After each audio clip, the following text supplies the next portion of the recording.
Friday Night Racing on Off the Ball.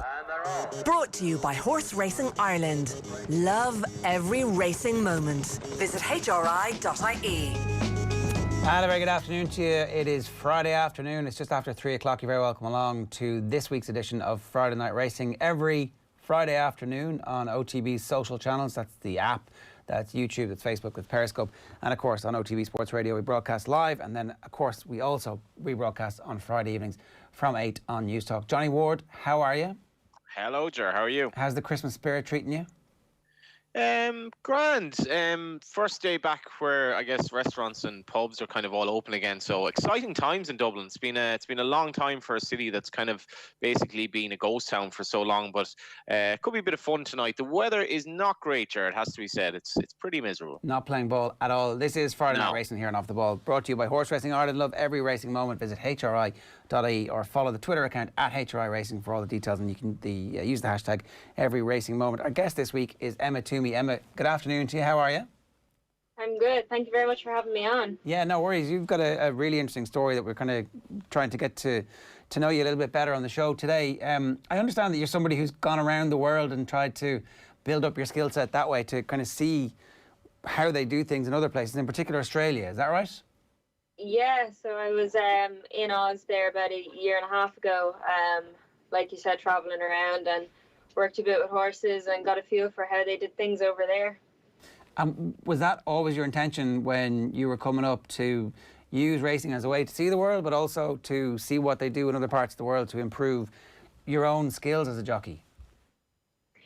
Yeah, I suppose it's horses can take you everywhere. I was always told that growing up, that you can get a job anywhere in the world with horses, and I'd always wanted to travel, so it was something I was able to get out of my system and work with horses anywhere I was. And is a horse the same? Is everything? Did you learn different processes and different ways of thinking? Yeah, they definitely have a different way of doing things over in Oz. Just when you're riding out, I suppose you're primarily hired just to ride out. There's a job for everyone over there. There's somebody there whose job is to saddle, someone there whose job is to take the horse off you when it's ridden, and yeah, you just ride out. And did you get to understand what the thinking behind that is? Is it like just to keep more people in jobs, or is that actually a better way of doing things? What was your take on that? I suppose it is a way to keep people in jobs, but as well, they have such a high volume of horses there that you were getting through so many more lots in a morning, so less people riding out, more horses, and yeah. Right, very good. Look, the reason obviously we're talking to you this week is you had a big success on Kavanagh's Corner at Fairyhouse on Saturday for Henry de Bromhead. Can you take us back to the start of the race and your own thinking heading into the race? Did you feel like you had a chance of victory, or was it a bit of a surprise to you even how well the horse was going? Well, we were hoping for a good run. He was in great form at home. I had ridden him on the Friday morning and we'd schooled up over the fences, and he was in really good form, really fresh. So going there, I was hoping to get a good run. I was really hoping just to get a great spin around because it was my first time riding over the fences on the track. But yeah, he travelled so well. He got into such a great rhythm jumping, landing over the back of the third last. So I was thinking I had a bit of a chance. We did talk to Henry obviously last week. Emma, did this horse kind of conform with the Henry de Bromhead's kind of normal service of just jumping well and doing his job well? Yeah, like Henry's renowned for his jumpers, and they do so much work jumping at home. It really stands to them, and yeah, he got into such a great rhythm that he was just a joy to ride. A race like that as well, you're taking on, obviously, if you look at the caliber of riders in the race, Anya O'Connor would have ridden, a heavily back favourite who was third in the race. Lisa O'Neill was second. Jodie Townend was fifth. Liz Lawler as well. How much of a privilege is it for you, considering you hadn't ridden over fences before, to be taking on such names and beating them? Yeah, they're like those ladies' races are so competitive now. But in fairness to the girls, they're so good. They make you feel very welcome and very comfortable in the weigh room, and yeah, it was a great thrill to be riding beside them. Yeah, what do you think in terms of the race itself? It was like, it probably wasn't the worst race in the world, considering, you know, Envoy Piergi was third, and he was very well backed. And for your horse to be rising 12 in the next month, it was a hell of a performance. Yeah, no, it really was. He's so gutsy. I thought it was a very competitive race, especially with Anya's horse. He was very, very heavily backed. But yeah, like, he put in a great run to finish fourth back with Daniel Holden aboard, and yeah, he was in such good form, and I knew he'd come on from that run. Yeah, he was brilliant. Just the thrill of that, like, because the chance of you going out in your first race over fences, the horse was sent off 14-1. Did it dawn on you, like, when you woke up the next morning, did you just have this smile on your face? Wow, that actually happened. Yeah, it was very funny actually. Rachel sent me a text the next morning saying exactly that. I had a stupid grin on my face almost. Just couldn't believe it, really. That it was a relief more than anything, to be quite honest, because it's you just want to get that first winner and get it on the board, just to get the ball rolling. So yeah, I was delighted. And just as well, I suppose it's a 2 mile 5 handicap chase. So that's quite a long time. Like, what was the thrill like? Because you're biding your time in a horse, you're obviously getting him jumping. The race itself, 5 minutes 45 seconds it lasted. So how much of that, like nearly 6 minutes, do you think, yeah, this could happen? And then was it like, wow, I've actually done this? To be honest, it only really hit me jumping the back of the fourth last. It was only then it dawned on me that I might have bit of a chance here, and Henry had said to me before I headed out to take my time and don't be in a rush to hit the front. So I was really just sitting for as long as I could before I had to ask him for his full effort. And that bit where you actually asked the horse for its full effort and there's stuff left, that must be quite thrilling. It was great. It was when I landed and Lisa was beside me, I wasn't sure if I was going to hold on, but then he started pulling away so well at the end. It was then it dawned on me, and it was relief as well as joy. So Emma, a big win like this, what does it actually do for you in terms of the knock-on confidence? Like, the next time you go out, it's not something that you're thinking of, oh, you've got to get this first win. It's like, you know, it should see you through to that next stage of your career where you start kind of demanding more of yourself and expecting more, and that in itself is also quite a sweet spot to be in. That's it, yeah. It hopefully now it gets my name out there and it gets the ball rolling, and it might give me a chance to get more experience, because I'm very much a novice and I'm very much at the start of my career. I have a lot of experience to get and a lot to learn, so hopefully this might open a few doors for me and give me a few more opportunities. So you're from Waterford, right? Have you always had a connection with the Bromheads operation, or is that a recent enough thing? How did that all come about? So I originally was hunting. Hunting was my thing, and always had it in my head that I'd like to do something with racehorses.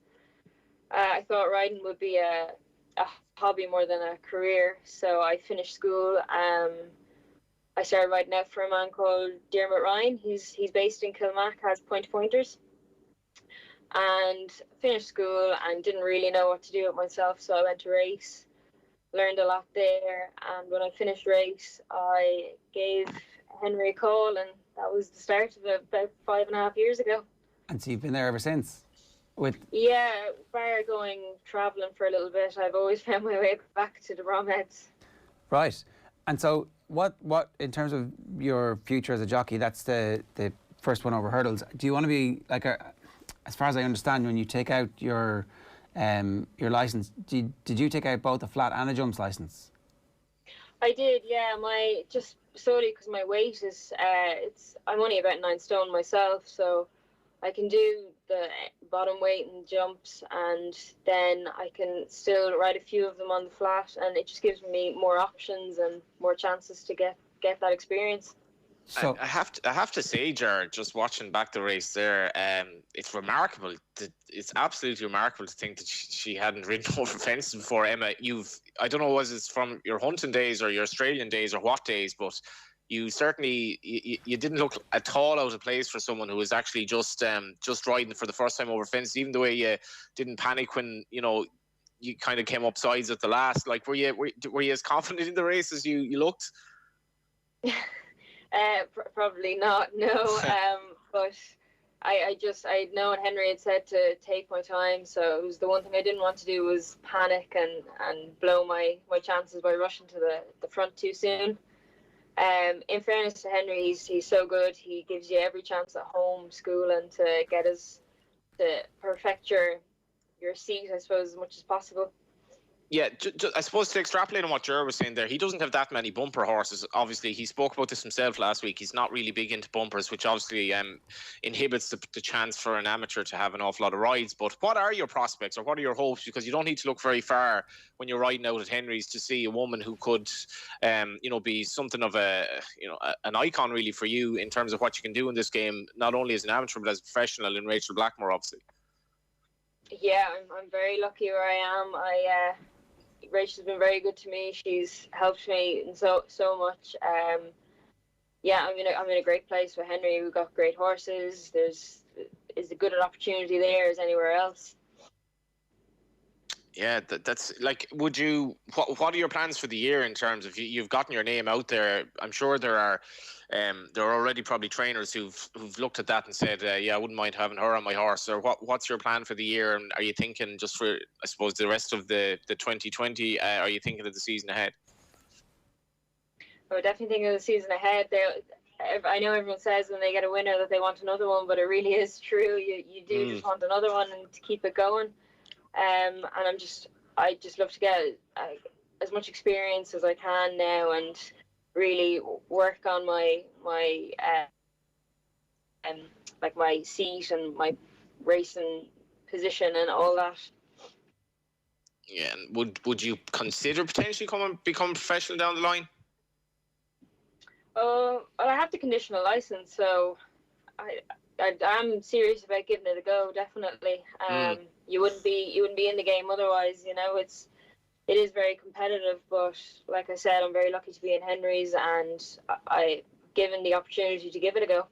Well, say if Rachel hadn't done what she had done, would you have the confidence of giving it a go that you have now? Has she been kind of that person to actually give female jockeys, that hope that this is actually doable? Because when it's not as if, even when Rachel was an amateur, she was really just a journey woman, so to speak. She wasn't necessarily going anywhere, and look at her now. Yeah, she's definitely done amazing things in it.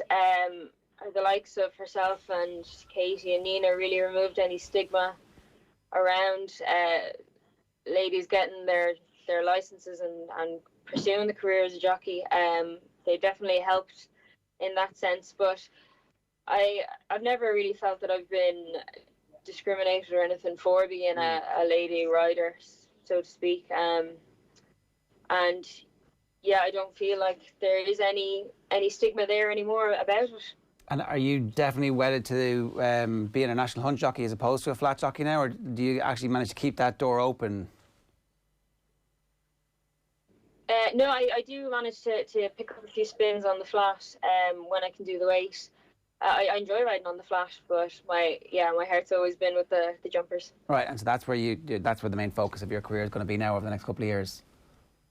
Yeah, hopefully. And how do you actually go from being somebody who picks up rides with on Henry's horses to being somebody who can actually work for other trainers as well? Is it a relatively straightforward? Is it making sure you get a good agent? How does that work?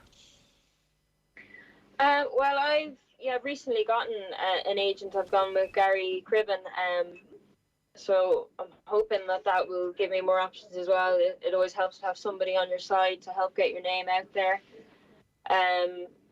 But it really is like people seeing you riding and seeing your name down on the paper, and hopefully it just encourages them to want to put you on board. Yeah, that's great. And Henry was obviously effusive in his praise afterwards, said you were a big part of his plans into the future as well. So do you have anything automatic in the next couple of weeks that is coming up? Obviously, Christmas is unbelievably busy from a National Hunt perspective. Do you have any rides booked yet?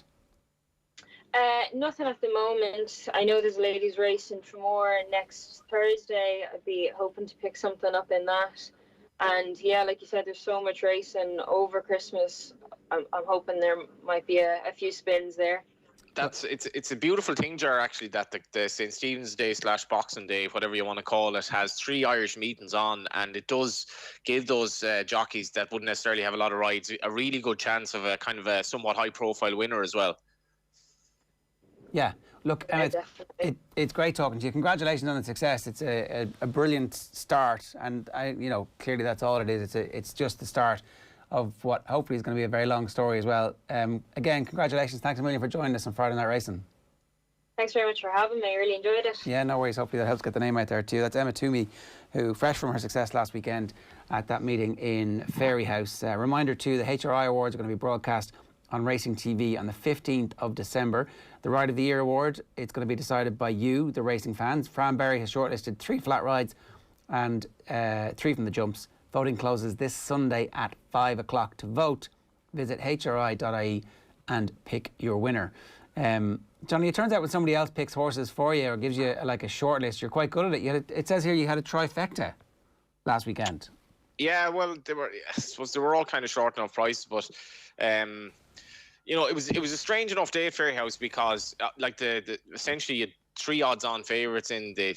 I think 4 odds-on favourites in the graded races and 3 odds-on favourites in the grade ones. And it was a question of, I suppose, would they live up to their billing, really? And they pretty much did. So I would have had Ballyadam, Honeysuckle, and the great Envoy Alain, who just looks. Now, maybe he didn't beat an awful lot or whatever. He just looks so flawless in everything he does. But yeah, it was good. I'm going strong, Ger, but I suppose they only did what was expected of them, really. Okay, so this weekend I've got Min on my side. You've got Chacun Pour Soi in the John Durkin, and you also have a chance with the Big Getaway due to run tomorrow at Navan.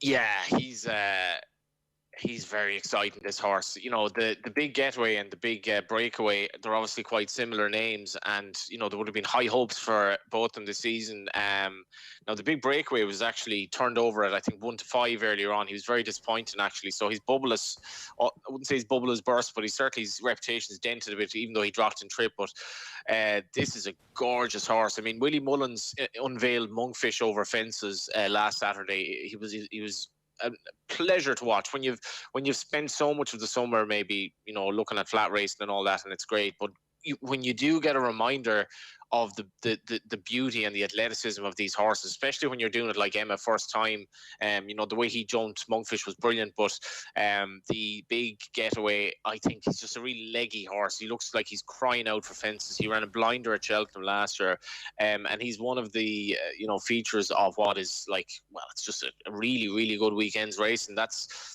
just a beginner's chase tomorrow. But like the 2 cards on Sunday, and the John Durkin is off the charts, the quality of it this year, so really, really good racing. What are you looking for from something like the John Durkin? Are you picking individual horses there to follow later on, or is it just in and of itself, when you see these go up against each other, what's going to happen? Yeah, it's the latter, really. I mean, it's just literally, I was just going through the card, the actual race earlier, and it was just every single horse were like, yeah, he wouldn't be out of place winning this race. Allaho, you remember, was worn down by Champ in that incredible renewal of what was the RSA Chase last year, with Manella Endo second, and we spoke about him last week. Manella Endo obviously has been brilliant since. He's won both his starts without really turning a hair. Battle Over Doyen, who'd be my fancy in the race each way. He was brilliant on his return at Down Royal. Fantastic jumper.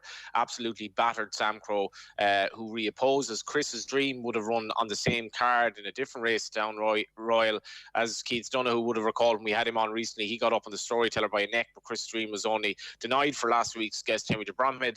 Le Richebourg, what an intriguing runner he is. He would have been favoured for the Arkle in 2019, which seems about 2 decades ago at this stage. Hasn't been seen for 673 days, but looked very, very polished. and was just touched off by Delta work at Ferryhouse over this trip the last time he tried it. Melon, of course, it was touched off by Sam Crow in the JLT at Cheltenham as I think that was the Thursday of Cheltenham. It was one of the strangest races I've ever watched, because it was like, yeah, that Cheltenham last year was just the whole experience of what was going on, you know, outside us. It was a strange sort of atmosphere of that race, but what a race it was. Obviously, Sam Crow, Min, who's probably going to be favourite, has a bit of previous in this race. Last seen bit St Calvados at Cheltenham in March at the aforementioned Cheltenham, and then finally Tornado Flyer, who's a very good horse in his own right, would have been a very good novice hurdler in his day, and Brian Cooper riding him for Willie Mullins, which is another interesting. It's just a fantastic race, and I think there's reason to think that Min could be vulnerable. I think it's really deep. Chris's Dream obviously was, you know, he was just touched off. I think he's very trip versatile. Allaho, I think, will definitely benefit from coming back to this trip. I thought they were wrong running the RSA Chase, and I was probably right because he didn't get up the hill. That's not to say he would have won the JLT, but I think this trip will suit him better. It's a brilliant race, and it's something to savour, not to mind the hilly way, obviously, at Cork, in which we see Shaq and Poursois as well. Okay, so that's a small field, really, but it's unbelievably deep in terms of the quality of horses. Is a defeat at this stage of the year, does that automatically have bad portents for how the horse is going to do for the rest of the year in company like this, or can you have horses who get beaten on Sunday in this race and then go on to have a great year? Well, 7 of them have to get beaten. So, you know, Min has won this the last 2 years. He was 8-11 and even money. But would it be a disaster if he were beaten? Arguably not. He's having his first run back. And he's taken on some race fit rivals of the like of Sam Crow and Chris's Dream, and obviously a Battle Over Doyen. If you look at Min's rating, he's rated 169, which kind of entitles him to win, but he's taken on sophomore chasers, what I would call here, in their second season, who have that. They're kind of like, if you're looking for a David Clifford who's just made the step up from minor. I'm not sure there's a David Clifford in this lineup, but there are some very good horses. And if Sam Crow had jumped, was it the third last better, he could have been banged there at Down Royal. So, as I said, 7 of them have to lose. But, you know, this is, you know, Kevin Blake had a great article about recently on At the Race, is just about the plethora of graded races in Ireland, and like there's a 3-runner graded race at Navan tomorrow, which is good in terms of quality, but you know, these 3-runner graded races, you know, they're not ideal really, but this race is proper quality, and everyone has a chance. Okay, so who did you say is your shout each way? I'm going with Battle Over Doyen. He beat Easy Game by 6 lengths at Down Royal. Now, Easy Game wouldn't be winning this. There's no doubt about that. And we do remember Battle Over Doyen, how he travelled behind Faugheen and how he travelled behind Champ in the RSA Chase and found absolutely zilch on either occasion. He was wearing a tongue tie again on his reappearance, but I don't know if it were the trip, but he really did look like the horse that he promised to be. He's a gorgeous, fine specimen. And I like him each way, but would I be surprised if he were fourth? Absolutely not. Yeah, okay. So that is on Sunday afternoon at Punchestown. It seems like a lot of these, is this their last race before the big Christmas festival? Do we expect a lot of these to re-emerge, or is this a race that is this a weekend where some horses are actually going to avoid Christmas and not emerge back probably until mid-Jan in preparation for, again, March and then later April at Punchestown?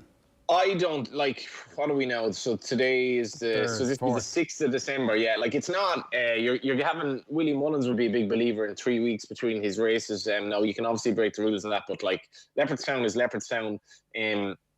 Also, I think maybe to some extent you'd expect these all to be at Leopardstown at Christmas.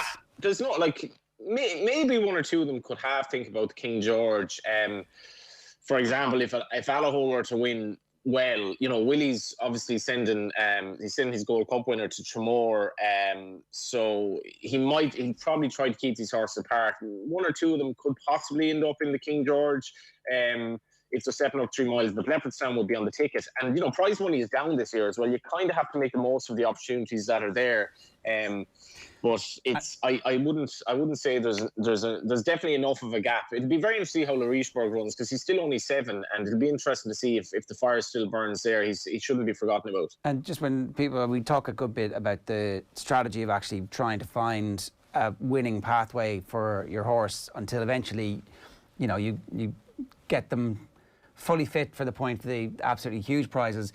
But is the fact that we're seeing these 3 and 4 runner races, does that suggest that actually the big horses are going to have to go up against each other more often than they might have done if everything was normal?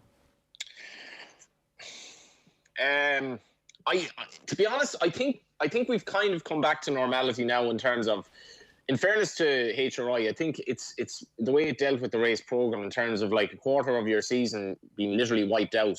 It actually did come up with a reasonable plan, but that affected the flat a lot more than National Hunt. So it'll probably, the National Hunt season is kind of going to be able to seamlessly go on, and who knows, even by Cheltenham we might well have crowds again if the vaccines go well and all that. So we might have some sort of normality, but in terms of the actual fields, like, they will be able to race as normal. But like it has been said, Ger, you know, what's more likely at Cheltenham, right? A 5-day festival in 5 years' time, or a 3-day festival? Absolutely a 5-day festival. And I would absolutely hate if that happened, because I think they have diluted the quality.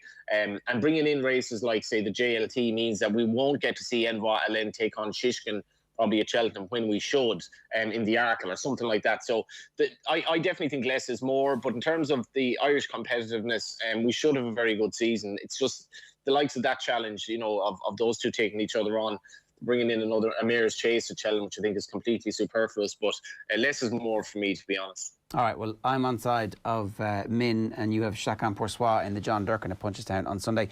This is obviously because we're taking... Chacun Pour Soi is in the Hilly Way. He's running Cork. Sorry, in the Hilly Way. Yeah, so although I suspect he might well win this if he ran it. But yeah, he's going to be very exciting. Of course, people will recall that he was, you know, the Arkle was, or sorry, the Queen Mother was set up to be this really good race last year, and he was scratched right at the end, and then the race kind of fell apart, and he probably would have won, but he wasn't seen. If you were on a anti-post, it was the most sickening thing ever. He looked like he had a great chance, and he was pulled out that morning. I can't remember what was wrong with him, but he's back now anyway. All right, this is because we're taking part in the Totes 10 to follow, trying to win a share of the 150,000 guaranteed prize pool for the Irish Injured Jockeys Fund. Visit tote.ie to get the Tote guarantee on all Irish and UK racing, and you can win prizes as we go along there. So that is this week's edition of Friday Night Racing. Unless there's anything else you want to get off your chest, Johnny?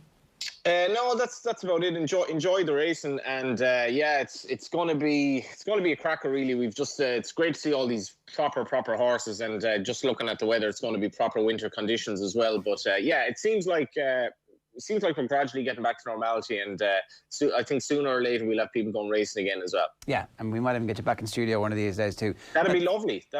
I have to say, working from home, I'm sure a lot of people out there have done an awful lot of it over the last 6 months. It's not the panacea. I've been doing it for a long time. It's actually nice to meet. It's nice to meet people, even yourself, Jeremy. Hey, there you go. Yeah. Yeah, a little dig at the end. I am looking forward to getting back to the office, yeah. Yeah, well, just for that now, you can stay home for the next month. Johnny Ward, we'll see you next week. Thanks very much. Friday Night Racing, brought to you by HRI.ie. Visit the website. If you are going, obviously you're not going racing, but when you're going racing, make sure that you get all your racing news from HRI.ie, and the Twitter account is @HRI Racing. We'll see you next Friday afternoon, bright-eyed and bushy-tailed at 3 o'clock. Take care. Friday Night Racing on Off the Ball. Brought to you by Horse Racing Ireland. Love every racing moment. Visit HRI.ie.